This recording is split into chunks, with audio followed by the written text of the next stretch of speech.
Baik, untuk pertemuan ke-6 kita akan bahas mengenai analisis kelayakan dari sistem, ya, dari mata kuliah analisis kebutuhan sistem.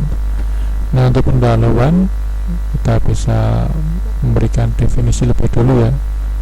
Analisis, apa yang dimaksud dengan analisis kelayakan adalah sebuah tahap krusial atau yang penting dalam sebuah pengembangan sistem informasi. Pada tahap ini tujuannya adalah untuk mengevaluasi apakah proyek pengembangan sistem tersebut layak dilanjutkan atau tidak.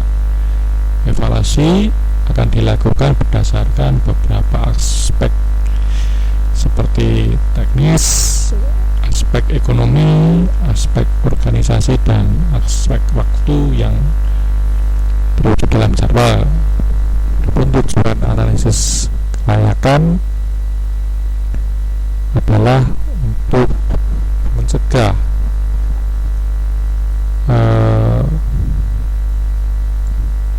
kegagalan proyek.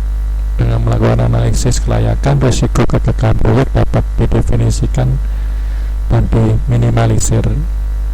Kemudian untuk memperoleh persetujuan dari stakeholder, hasil analisis kelayakan dapat digunakan untuk meyakinkan pihak-pihak terkait, yaitu user dan developer, untuk menilai apakah sebuah proyek itu layak atau dilanjutkan atau tidak.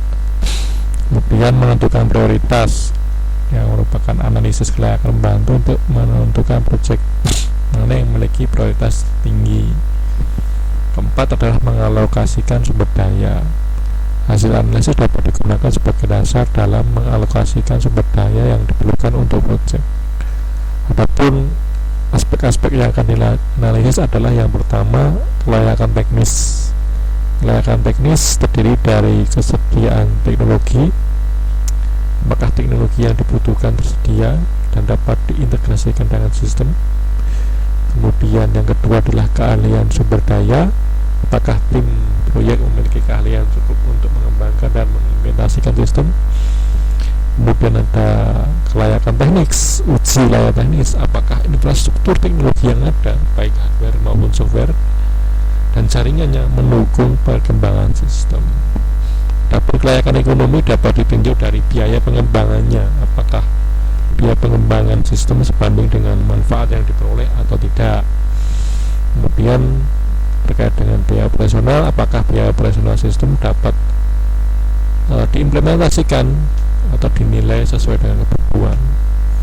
Kemudian yang ketiga itu adalah return of investment atau balik modal, gitu istilahnya. Apakah investasi dalam sistem akan memberikan keuntungan yang cukup berarti.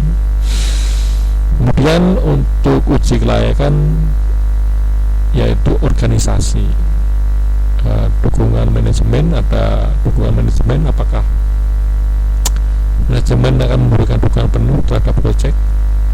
Ada juga pengujian dari penggunaan akhir, apakah user itu siap menerima dan menggunakan sistem yang baru. Ada kebijakan juga, ada organisasi, apakah pengembangan sistem sesuai dengan kebijakan organisasi atau tidak. Yang keempat terkait dengan tinjauan kelayakan jadwal, apakah waktu yang tersedia itu cukup. Kemudian terkait dengan tanggung jawab, apakah tanggung jawab masing-masing anggota tim telah terdefinisi dengan jelas. Nah, ini penting, ya, supaya tidak tumpang tindih atau overlapping dalam hal tugas, tanggung jawab maupun pembagian kewenangan, ya. Untuk yang ketiga adalah resiko keterlambatan, apakah ada faktor yang menyebabkan proyek terlambat atau tidak. Terakhir adalah metode analisis kelayakan, ada weight scoring modeling, payback period, dan net present value atau NPV, IRR, rate return, dan lain sebagainya. Nah, mungkin itu dulu yang bisa saya sampaikan. Materi selanjutnya akan disampaikan pertemuan berikutnya. Terima kasih.